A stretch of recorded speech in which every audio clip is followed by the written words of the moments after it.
Muy bien, pues nada, os decía que muchísimas gracias. Bueno, muchísimas gracias Marisol por introducir esta sesión y muchísimas gracias a todos vosotros por uniros. ¿Vale? Como decía Marisol, es muy especial este Meet de Expert porque os queremos presentar oficialmente todo el trabajo que hemos hecho en el programa Mentoring, que está dentro del contexto de ASEICA for You.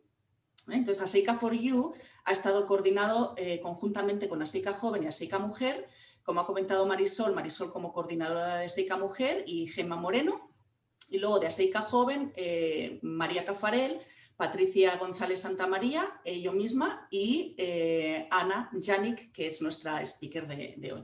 Entonces, ¿qué es ASEICA for You? Perdón, pero no me deja. Perdón, ¿eh? Voy a volver a contar. Más emoción todavía. Vale, aquí. Entonces, como sabéis, ASEICA for You es un programa transversal que hemos ideado desde ASEICA para potenciar el desarrollo y el liderazgo de los socios de ASEICA desde las fases iniciales de su carrera profesional hasta los puestos de alta responsabilidad, como son los IPs establecidos. Entonces, en ASEICA for You nos hemos establecido dos objetivos principales. Uno de ellos es el desarrollo de este programa de mentoring que todos conocéis. Y el segundo de ellos, que es en el que estamos hoy, es la organización mensual de talleres y webinars, ¿no? Que son los Meet the Expert, que están enfocados en el desarrollo profesional de nuestros socios. Entonces, como sabréis alguno de vosotros, porque seguro que muchos de vosotros sois embajadores ASEICA, y ya hemos organizado dos Meet the Experts con Laura Sosek y Salvador Aznar Benita, en los que ellos nos contaron su trayectoria profesional, ¿vale? Entonces, en este caso, fueron los embajadores ASEICA los invitados, ¿no? Pero queríamos explicaros en unos minutos cómo hemos desarrollado este programa Mentoring. La idea, la semilla inicial, surgió hace prácticamente casi 2 años, pero en abril de este año, entre abril y septiembre de 2020, en plena pandemia, en abril, realizamos una encuesta de interés a todos los socios, porque queríamos saber si los socios realmente estaban interesados. Entonces, tuvo bastante acogida, más de 140 socios contestaron a esta encuesta y de ellos 51 socios se presentaron como mentores, ¿no? Querían ser mentores y 93 mentorizados. Entonces, con esta encuesta, lo que realizamos en octubre fue, y les pedimos a los 93 mentorizados que de los 51 mentores que se habían presentado, seleccionaran 5 mentores preferentes, ¿no? Ya sabéis todos, 1, 2, 3, 4 y 5. Entonces, con estos datos de octubre, lo que hemos hecho los emparejamientos. Quería también daros números para que veáis un poco la distribución de los perfiles. De los 51 mentores, 6 eran investigadores postdoctorales, 21 investigadores seniors, investigadores ya establecidos y 24 IPs junior. Y en cuanto a los mentees, a los mentorizados, había una distribución bastante equitativa, ¿no?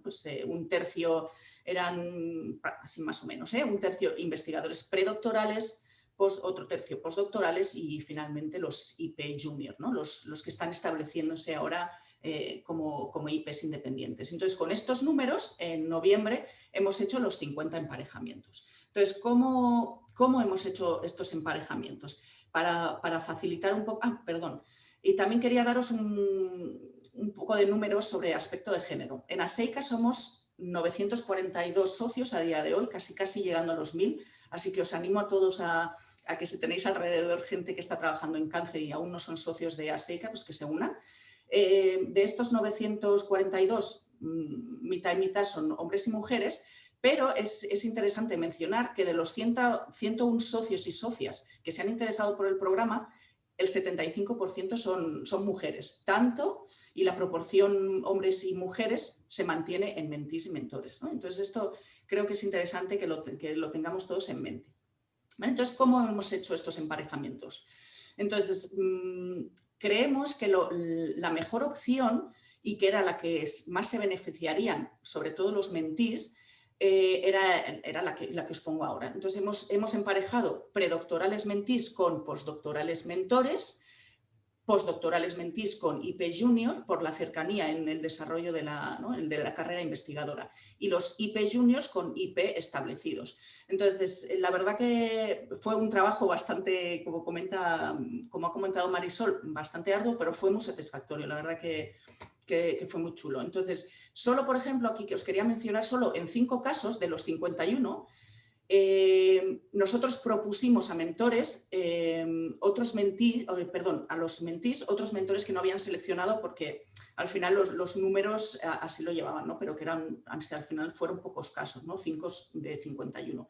Y de estos 5 casos, 4 aceptaron y además es que os doy las gracias si estáis en la audiencia porque vamos, fue una contestación inmediata y que estabais encantados. Y en el caso de la persona que no pudo ser, pues porque no le cuadraba el IP senior en este caso que le ofrecimos, pero vamos, que estamos abiertos a futuras a futuro a hacer más emparejamientos, como os comentaré.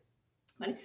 Con el permiso de todos ellos, de todas las personas que veis aquí, para que veáis los ejemplos, ¿no? En este caso, pues el IP Senior Arcaiz Carracedo hemos emparejado con Patricia Sancho como IP Junior, a Verónica Rodilla como IP Junior con Carlos Baliñas como postdoc, a Mayarcilla como postdoc y Ana Oitaben como predoc, ¿vale?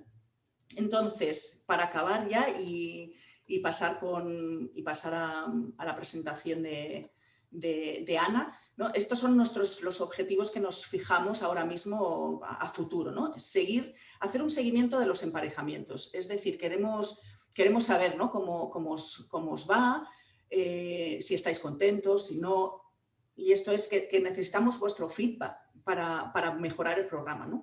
Si queréis al final en la discusión, podéis daros el feedback si ya os habéis emparejado o como queráis, ¿eh? Entonces estamos pensando también en hacer una encuesta y sobre todo que queremos que haya rondas adicionales, ¿vale? O sea que queremos atraer más mentores y más mentees, pues los nuevos socios que se vayan uniendo, que se hayan unido durante estos meses y que no han entrado dentro de estos emparejamientos iniciales, ¿vale?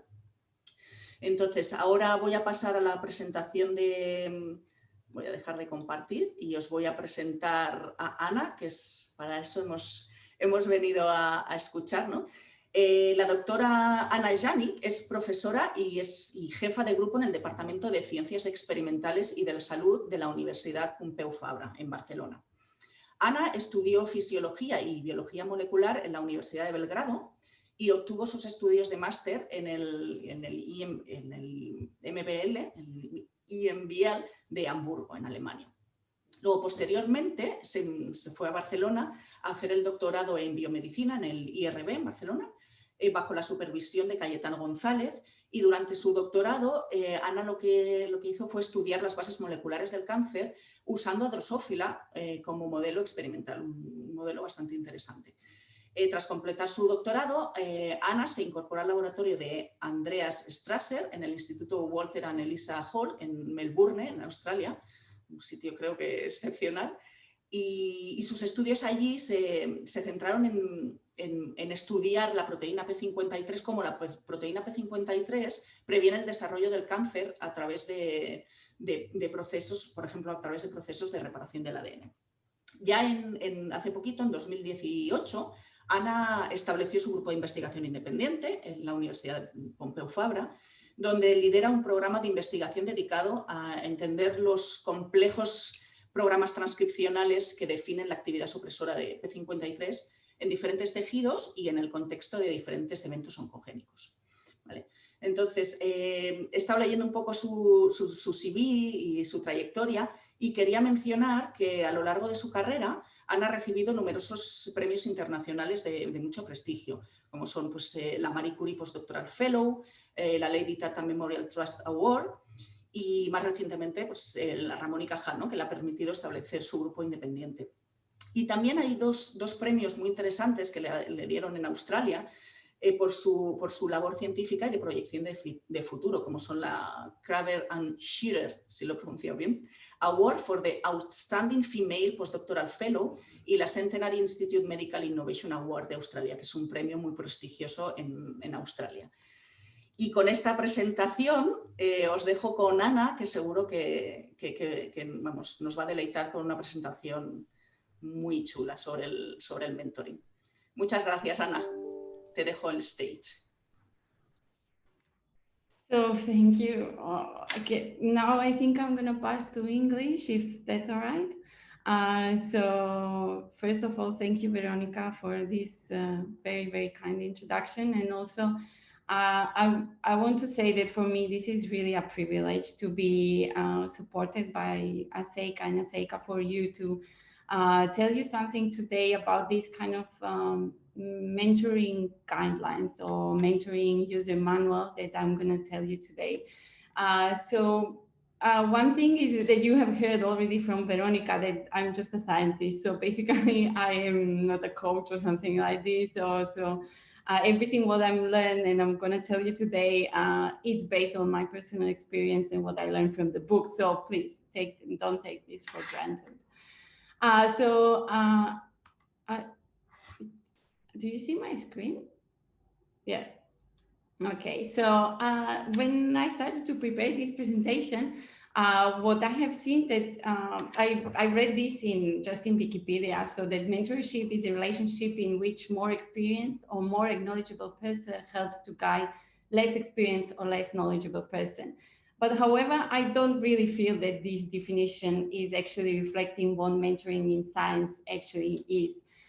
As we know, we are not born scientists. We basically learn how to become one. And throughout our education, our research experience, we know how to develop critical thinking, to write the papers, to write the grants, to test the hypotheses, to do different complicated experiments. But while we do that, we also try to keep our work-life balance. So even this might look overwhelming and it looks like a magic, what I really think is being a scientist is very gratifying. I think it's very enjoyable experience where actually the mentoring and the teamwork is quite important, and it's where the mentoring really, really resides. I think the mentoring is more about the partnership. It's a partnership between what one person, which is more senior person, for example, share its knowledge, shares its skills, information, and helps actually to the growth and independence of another person. And it might be obvious that maybe the PhD needs a mentor, but what I think is that we need a mentorship in every part of our scientific career, and it's what we also think, what Veronica explained in ASEICA for you. So we need that the mentors are very needed in postdoctoral research, also the PIs. So what is basically the mentor? So if you go again to Google and you ask mentor, what is the synonym of a mentor? You're gonna find that is advisor, is a coach, or it could be a supervisor. What these synonyms are don't really capture, I think, the definition of the mentor. I think more than being a label, to be a mentor is more important is how is your relationship. And today what I will try in the next few slides just to tell you how to basically this manual, how to guide this relationship. So what is, I think, the most really important is to commit your time. So if you already have determined that to be a mentor to a postdoc or to a PhD, it's important that you need to have that time and to listen your mentee's goal and its expectation. So the next thing is this listening skills. So is what in English, I think what they say is tune up your listening skills. So as a mentor is you are probably generous, you are a very engaged person, and you would like immediately to jump and assist your mentee and make a decision for it. But this is basically is one of the things that that as a mentor, you shouldn't do. I think it's the best to ask the question, sit back and listen to your mentee and listen to those of your junior colleagues. And also at the beginning of the relationship, try to tell them what are the expectations. So what do you expect from the relationships? What are the next steps? And just to be on the same page at the beginning. And then the next thing is to be open in the communication. And then and also that this communication, it has to be very clear. So it's one of the important tasks because you have to keep your discussion. It's recommendable to keep the confidential so that your mentee is basically feeling that is in the safe environment, because the development of this mutual trust and your mentee to be very comfortable in sharing a novel idea or expressing a confusion that it has with his idea, with his research, it's actually quite important. And mentor is, as I already said, so it has to create a safe environment when mentee can ask the question and can discuss these uncertainties, what it has, and this has to be without judgment. So, and then one of the tasks that could be a little bit more challenging is how to give a feedback as a mentor. So it's important when there is a credit, when the mentee receives reaches a milestone or is demonstrating some outstanding leadership skills, then give a credit. It's really important, and we all know as a scientist that there is nothing more that makes us happier than praise from our colleagues. And also, if you find that some of the areas your mentee needs to be straightened or needs to have some improvement, is what we are talking about, some what is called the constructive feedback. So try to find a time and a place to do that. And what the books really said in giving a feedback is quite important, but also to seek a feedback from your mentee. So consider asking your mentee also how you can improve the communication in your mentoring relationship. So other thing is to share your network, because as we know in the world of science, and when we address these very complex questions and we have numerous collaborators, and then we need to find a partner outside of organization, outside of the continent, depends what, the grants you are, for example, applying. So this developing in this professional network, it takes time, it takes years of practice.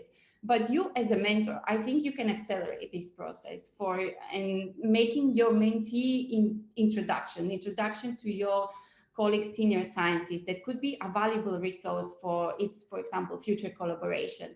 Or, for example, try to find places where you can, for example, invite your mentee to give a seminar, or propose that could be a chair in the conferences that you are included. And also when you are attending the meeting and with your collaborators, if there is a common interest, also try to include them. So the idea from this is that you always look for the opportunities that could open the door for your mentee in his or her network. So, and other things, what the book says is that if you are determined to be a mentor, is that it's a very good idea that you assess your mentoring skills. So that you review your skills. And what I have found is one of these, like a checklist, where you can basically identify the areas where you have your strength and also maybe the skills that you need to more focus on. So basically, you don't need to be expert in all of that. But what the book says is that as long as you are willing to grow and to learn from your mentoring relationship, it's already good enough. And also, it's important to get a mentoring training. So if you have opportunity to get that, it's quite important. Another thing is, as a mentor, so as a mentee, if you are a mentee, so you absolutely need to be a driver of your mentoring relationship. So you need, in order to have that control, so what you need to do is you need to set up your goals. So, and once you set up your goals, then you have to have with your mentor, you need to have set up the expectations, what you have. Then start with the discussion always at the beginning. How frequently you want to meet with your mentor, how you want to communicate. Do you want to use Zoom? Do you want to do it in person or by telephone? And also try to keep this discussion two ways. And also it's important that you do that in the beginning, because these things, although sounds very simple, it could also rise the difficulties later on. And another thing is also practice a very good communication with your mentor. What I think is really important, what the good mentees are the ones who come to the meeting and they are very well prepared. So be prepared, be positive, take your time to update your mentor on the things that are going good, the things that are not doing maybe not so good, and maybe try to avoid a lot of complaining. Try to put your mentor to solve the problems, because mentors are usually the people who are adapted to the problem solving. So take that opportunity. And also what I think is important, that don't hesitate to ask the help or advice, because sometimes the people don't want to do that because then maybe they feel like they are more unsecured. But being unsure is actually really it's something that is very natural. And this is what I read in this book, Sheryl Sandberg, that actually has been recommended by Marisol. And it's a very nice phrase which says, asking for input is not a sign of a weakness, often is the first step of finding a path forward. And then once you have this mentorship relationship ongoing, then you have to learn how to receive and accept feedback. And the good news for you as a mentee is, because if you're gonna receive a feedback from a very knowledgeable and very caring colleague, that's for sure. And many times this feedback will confirm that you're on the right track and you can celebrate your milestones, your achievements together, but sometimes cannot be very flattering. And also the key to be a good mentor is also how you carefully assess this constructive feedback and adjust basically how you're gonna improve yourself. And also, if sometimes it's not enough only to accept this feedback, or maybe try to ask for more feedback if it's needed.